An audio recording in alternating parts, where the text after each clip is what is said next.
The question is, can you guess who chose this song between mom and daughter? Brown skin girl. Can you just guess? Was it Dr. Judy or was it the daughter Nkanyezi? I'll leave that to you to guess it out, and then we'll give you the answer a bit later on. Dr. Judy, good morning. Good morning, TBose. Thank you so much. Always great to have you here. It's an honor to introduce us to this beautiful lady next to you. My daughter, Nkanyezi. I knew as a teenager that my child will be Nkanyezi. And here she is, my star. Oh, wow. Hello, Nkanyezi. Good morning. How are you, sis? I'm well, thank you. You good? I'm good. Thanks for having us. No. Thank you for coming through, and thank you for honoring us. And I know you had to drop a few things to make it happen here. Now that you're a mom, Nkanyezi, what do you want to say to your mom? Sorry.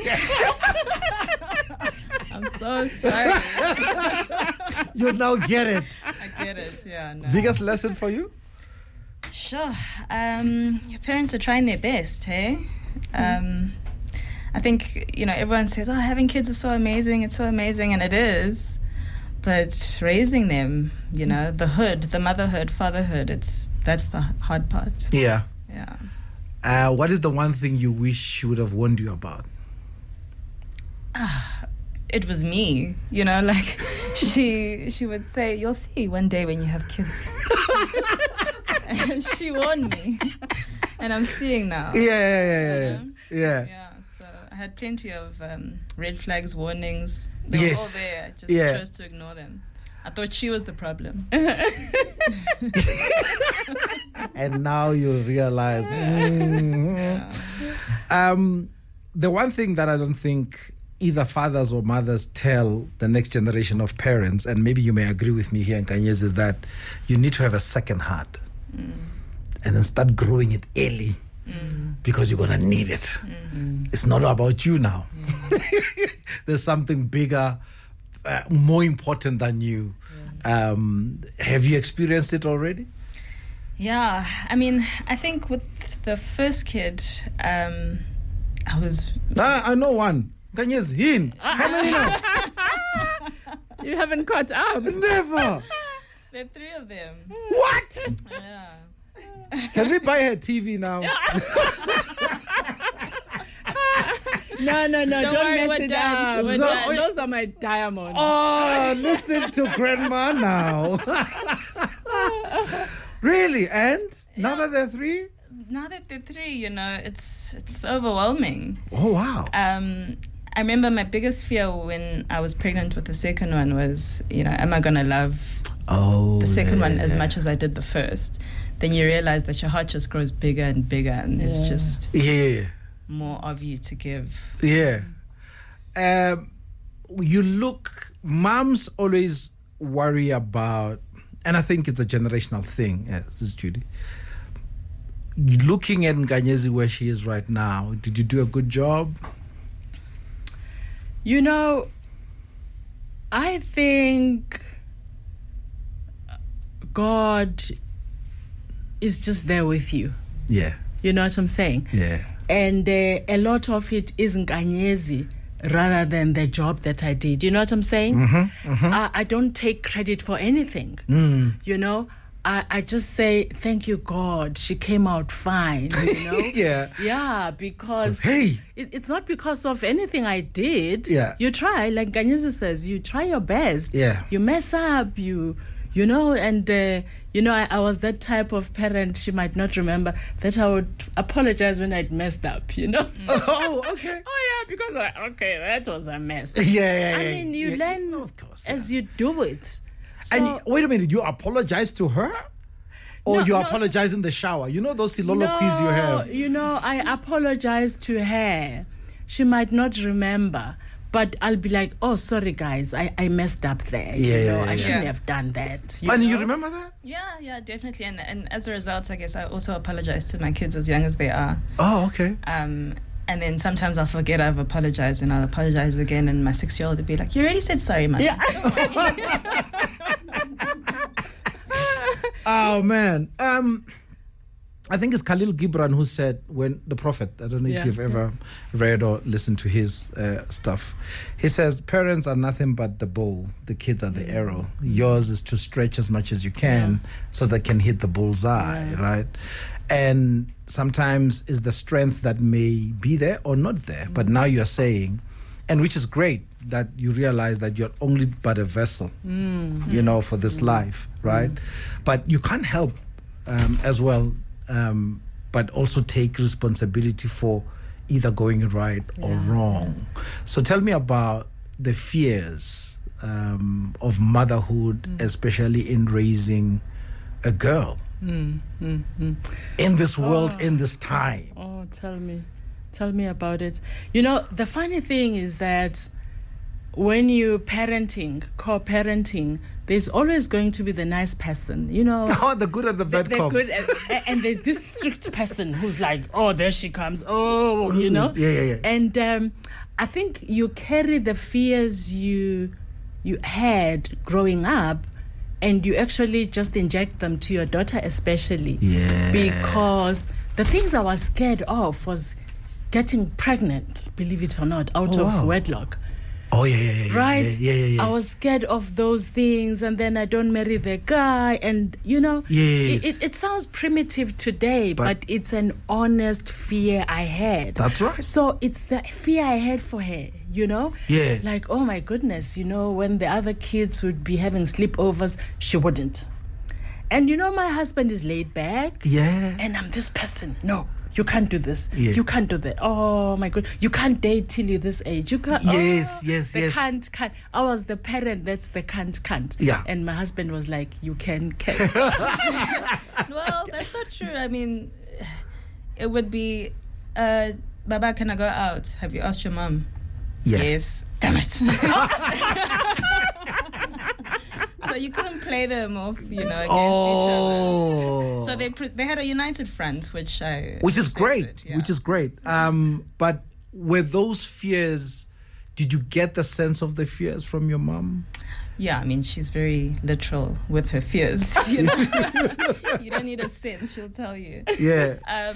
Yeah. So a big one was no sleepovers, no boys, no. And then you do the maths of, wait, you guys met at what age? Oh my goodness, did you do that? And they started dating when my mom was 14, but we weren't allowed to date till we were 16. The times are different. Oh, wow. Yeah, and I mean, some of the lessons are good lessons. Of course. I think it's important to, you know, bring kids into a stable family environment. Sometimes it's a blended family, and sometimes, you know, nuclear. But I think there were valid fears, and taught me good lessons. What are your fears? Sure. I guess similar. That my kids won't self-actualize and become the best versions of themselves. Oh, yeah. Obviously, that then you think you know what's best for them. Yeah. And sometimes you don't. Yeah. But, yeah, you just live and pray that you're doing the right thing for them. Yeah. And then how much of that do you even control? Exactly. Yeah. Right. So much of who they become is determined by God. So it's just nourishing the seed that you've been given. True. You're Mrs. Makhari now. Yes, I am. How did you introduce this guy? Because you knew, but you also know. You know what I mean? So it was actually interesting. The first time my parents met him was the day my brother passed away. Oh. So we'd been dating for about 6 months, and then I found out that he'd passed away. So everyone obviously came to the house. Yeah. And then he was one of the people that came to the house, and then slowly people start going home. Then there's this guy that's not going home. And now everyone is gone. Yeah. And there's this tall, dark gender guy in the house. And I was like, this is Lufuno. And they were like, okay. And I was like, can you sleep over, please? And they were like, okay. Oh, wow. They said yes. I said yes. I mean, I was, 23? Yeah. I was working. You have a good track record at the time. Yeah. It's like, okay, I mean, at this age, I'm sure we can allow it, Yeah. right?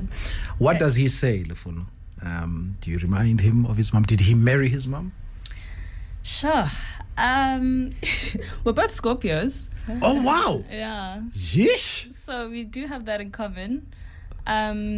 He says there are similarities. Okay. And I see them. Sometimes I do see them. Yeah, only when you're angry, though.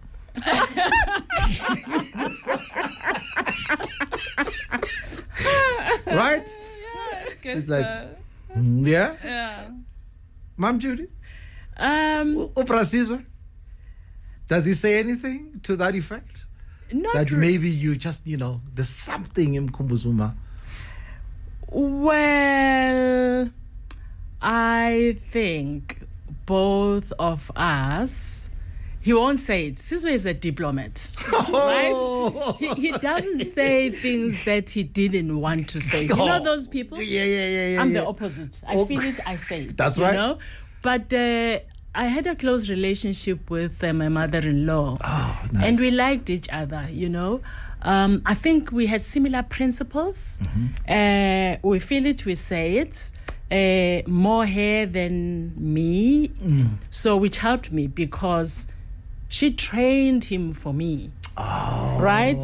So it was like, we've been there. This is not as bad. Yeah. And I mean, when my mother-in-law loved a person, everyone would know, right? Okay. And maybe I am like that too, She's nodding. You know what you're getting into, right? Yeah. And so there are those similarities, and he doesn't need to tell me. I can see them. You can see them, yeah. I actually connected quite well with her. That's great. And I think when you're similar, it's easier to connect because you get each other. You know what I'm saying? But going back to the Lufuno thing, it's interesting because a few weeks before my son passed away, or if not a few days, he actually did tell me. We had a close relationship. Yeah. Came to my office and he's like, so I met Nkanyezi's boyfriend. I'm like, okay, come with it. Tall, dark, short. He explains that and he's like, he's a nice guy. Oh, wow. So he got a step of approval from the brother? Yeah. And it's like, okay, we're good. Yeah. He's smooth. Nkanyezi, do you have the pleasure of still having access to your mom-in-law? Yes. Oh, wow. She actually just spent the weekend with us. Oh, that's over. lovely. And now you have, oh my goodness, you are blessed. So you still have your mom, you still have your mom-in-law. Yes. And when you see the two worlds? Oh, it's beautiful. Especially for the kids because, I grew up never meeting my my grandfathers. And I guess my paternal grandmother lived close by and used to sometimes fetch us from school, so we had quite a close relationship. But she passed away when I was 10. And then my maternal grandmother lived a bit far, but we used to visit her once in a while. Yeah. So to have grandparents that are so heavily involved, that's and amazing. Our kids go for sleepovers all the time, and that's amazing. Yeah, it's a beautiful thing to witness. But to you as a woman, what does it do? It's still teaching me, right? Because at the end of the day, your parents become your conscience. It's like the voice in your head when, it's the good angel. Sometimes it's the bad angel. But really, it just becomes the voice in the back of your head. So to have that living voice every day is something really spectacular. That's magic. Earlier on, I asked, who do you think chose brown-skinned girl? Well, the answer it's here. Why brown-skinned girl? Because it says what I want to say to all brown-skinned girls. Oh, wow. Because I love and respect Beyonce. Because she sings for a purpose and she lives that purpose. Yeah, it's a combination of things. Yeah. So your love and... So basically, your passion, you live your passion. Like, and now I get it now. When you said, when you feel it, you say it, you do it, right?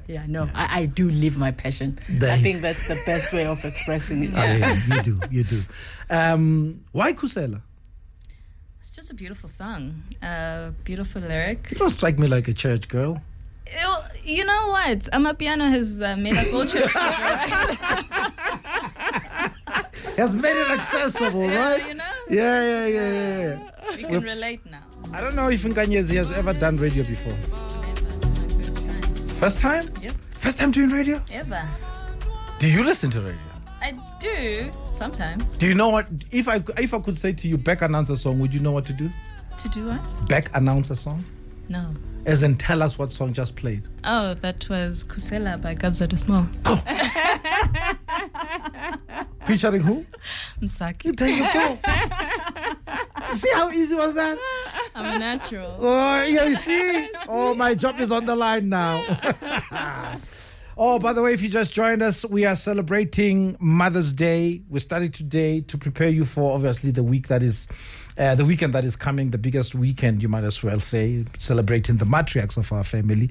And we're celebrating it, and it's quite a special one. Dr. Judy bringing her daughter to come and basically share mother-raising mother stories. And I'm sitting here like not a fly on the wall, but I'm right in the middle of it. And enjoying the exchange of, values and passing them on and so on. Nkanyezi, now you have an all-round of a mom here. Mm-hmm. Yes, she started off like any other girl. I want to be a doctor. She got it. Mm-hmm. She went into business. Mm-hmm. She got it. She was like, I want a PhD. She got it. Mm-hmm. Maybe I should get into retail. She got it. Yep. What can I do, to play a role in society? Okay, how about being a chancellor? She got it. An all-rounder. That must be pressure, no? Yeah. Look, it's on both sides, right? I remember being in primary school, even younger, and someone said, and my parents were walking one of their guests out, and as he got in the car, he was saying, my boss, something or other. And I was like, a grown-up that has a boss? Wow. Yes. It was so foreign to me. Yeah. Because both my parents were self-employed. Yes. So, it was a lot of pressure. A lot of things that you take for granted that, Wow. Then you grow up. Was that an epiphany for you at that moment? It was. It was like, wow, this person's old. I mean, they're my parents' age. Why do they have a boss? Yeah. And at the time, my parents must have been in their late 30s or early 40s, you know? Yeah.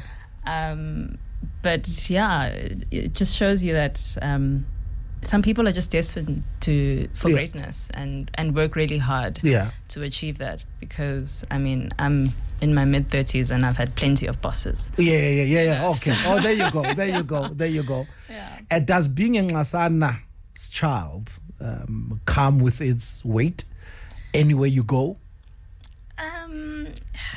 It used to. It doesn't really anymore. Oh, okay. Maybe because now you're matured, but before? Yeah. I think before, especially, if your parents are in the newspapers and stuff, it does tend to make people ask you certain questions or, it causes unnecessary attention. Yeah. Especially when you're shy and just in your own lane. But I think now it's great. Yeah. Especially because now my parents are my friends. So. Yeah. Oh, I'm happy. Counted as a friend. There you go. But you spend so much time together, which I think is one of the most beautiful things to watch. I was telling Sis Judy the other day that I was doing my book launch at Senton, and there you were. You were rushing to a shop. I said, should I stop them? No, I can't. It looks like it's a moment. When you see this is a special moment, don't mess with that. Respect that, and a day will come, and here we are. Are you the apple that fell from the tree or far away from it? Because sometimes trees, being parents, want us to, there's a legacy. Can you carry on this and so on? And sometimes it can become a burden. And unless you have parents, like you said, friends, who allow you to just be.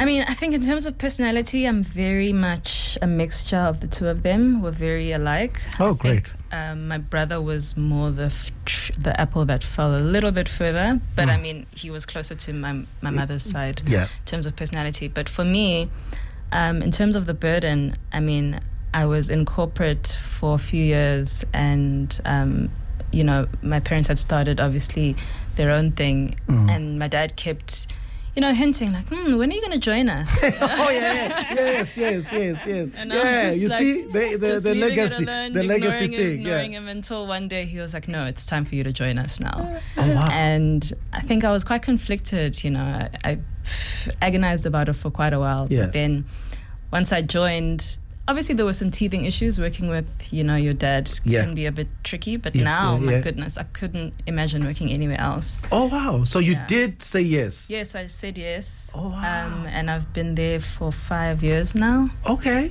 Yeah, and it's the best job I've ever had. Is it? That's good to know. Don't worry, this is Judy. I got this for you. I'll get you the performance review very easily. All right. Now, this Judy, we have a blind spot. Yeah.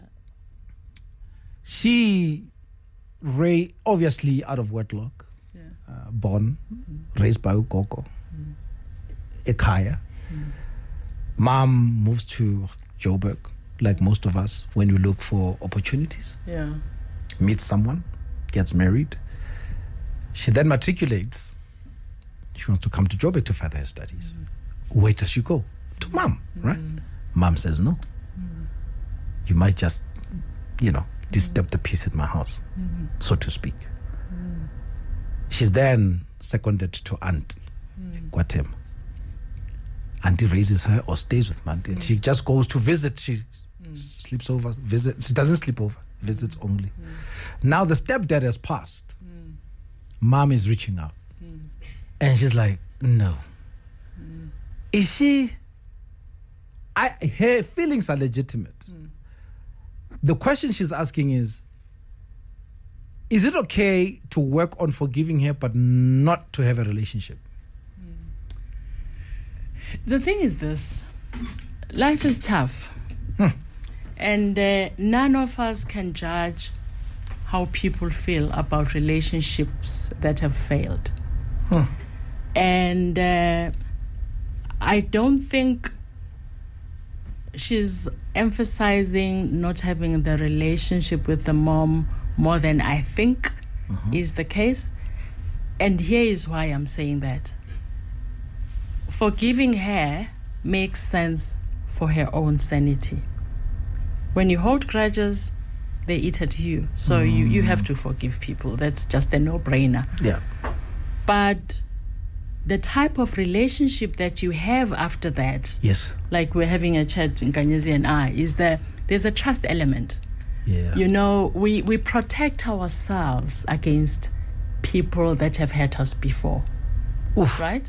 Yeah. And the way we protect ourselves is not that we don't have a relationship. It's just that it's not that close. Right? I have to cover myself in layers so that you don't touch that soft spot and you hurt me again. Yeah. Because being rejected by a mom or a dad for that matter is tough. Right? This is the person who brought you to this world. So when they reject you, it has a space that just remains raw in my view. And you take the whole lifetime to nurture this wound and make it okay. Now you don't want someone and it also becomes part of your identity. Exactly, you know. So yeah, the mother should be at peace with the relationship that she can offer. And she mustn't feel guilty, the daughter now, that, oh, I have to go and stay with her. No. She doesn't owe anyone anything. I think the main thing in life is that we don't owe anyone anything. You need to be true to yourself. Yeah. Forgive because it's good for you. For you. The relationship, how it goes, has to be good for you before it's good for anyone else. So I think if people, in my view, Nkanyezi, is that just make peace with where you're at, with all the relationships that you have. Yeah. Because trying to do things to appease the other person at your expense, for me, it's a no-no. Yeah. Is it a tough lesson to learn? It is. I mean, Oprah always says, Maya Angelou said, if someone shows you who they are, believe them the believe first them. time. Oh, yes. Believe them. Yeah. In that voice, believe them. Yeah. Yeah. Yeah. Ooh. Yeah. Can this trust be... Because trust can only be built by words followed by action over time, right? You say something, you do it, congruently. I can learn then to trust, right? Yeah. It depends, though. Like, we make choices in life. You choose this person and yourself over me. We can't change that, can we? Yeah. So the trust will be at a certain level. Yeah. There are levels when it comes to relationships and love. Yeah. And I think we have to make peace with that. Which brings about something that I read about called child birthrights. You felt seen, you felt loved, you felt important, right? To your parents. Yes. And you also felt like, no, I am here because they wanted me here. Right? Yes. When that is taken away, how would you deal with it? If you were to meet somebody like Anonymous here and they say this to you, what would be your advice, opinion? To the unwanted. Yeah. Yeah. Because you had it. You know how it feels. Yes. Look, I can't put myself in Yeah. their shoes, but at the end of the day, God doesn't make mistakes, right? You're here for a reason. And as much as we love our parents and we look at them as the reason why we're here, they're not. They're just the vessel. So Anonymous is here for a reason, and they need to fulfill that purpose, whatever it is. Sis Judy? I couldn't agree with you more. Hey, ukhulisile man. What? I just What? want to. Woo! That was a pop. Okay, as Oprah says, an aha moment. Hey, pop. Wow. I couldn't agree more. You chose zonke, Sis Judy? Yes. Yeah? Yeah. Hey, umuntu angakunyaza. Ngibhekelele kuma hotel Queens. Kwatula. Ngiyawathanda nama-hotel Queens. Sorry. I love them all. It was hard to come up with 5. I know. Why zonke? I respect her. I admire her. I love her sound. I love her voice. Go get her. And yes, I guess for me, there's always that thing that I love your path. I love who you are. Yeah. And I love the music. I love the melody. I love the words, Yeah. So, feelings. As we wrap it up with Sis Judy and Nkanyezi, I'm going to ask you the toughest question, Sis Judy. And you can't be precise on this one. No diplomacy. And I like one thing I like about going for job interviews, they try and hit you with your strong points and your weakest points. I'm going to your weakest points now. What is the one habit or trait that you prayed Nkanyezi not to learn from you? Wow, where do we start? It's a list. Oh, is it? I thought it was just one. Oh my word, no. No, it's I have a temper, thank God she doesn't. Oh, wow. Yes, I do. I wouldn't have thought that. It's not as bad. Okay. I'm overprotective. Like check, careful. Yeah. It's like, okay, please just chill, ma. Just chill. Take it easy. Child raising the parent. Yeah. It's impatience. Damn, she got it. Oh. It's the list is long. Wow. So From that list, Nkanyezi, what do you think you have? Definitely the impatience. Is it? Yeah. I do have a temper. Really? You're such a calm storm, though. Gee whiz. Maybe the difference is that What I say in 20 words, she'll say in 1. Oh, wow. We are equally mad, right? We agree. It's okay. Slow down. With her, it's just 1 and it gets there. Yeah. Which I think is powerful. It is. It is powerful. Yeah. Hip. This for me is a masterclass of what it can be. Fears and all. Just trust in the process, right? Oh, yeah. Yeah. Thank you. Parting shot, Nkanyezi, to your mom? Oh, wow. Thank you. You're the best. I love you. Honestly. I pray that God blesses you with a long life, because I want you here for as long as possible. Thank you. I received that with both hands. Wow. And thanks for being you, Nkanyezi. I loved when actually she said they are my friends. Yeah. Because she's my friend. Yeah. She's my best friend. Yeah. And I learned so much from her. And thanks for blessing us with those 3 beautiful souls. And just thanks for everything. I love you more than you'll ever know. Yeah. Like Nkanyezi will say, Ubomi Abumanga, right? Yes. Yeah. You're a Msaki fan, I see that. Yeah. Happy Mother's Day again. Thank you. Thanks. And Pastor, thanks for this beautiful gift. I can't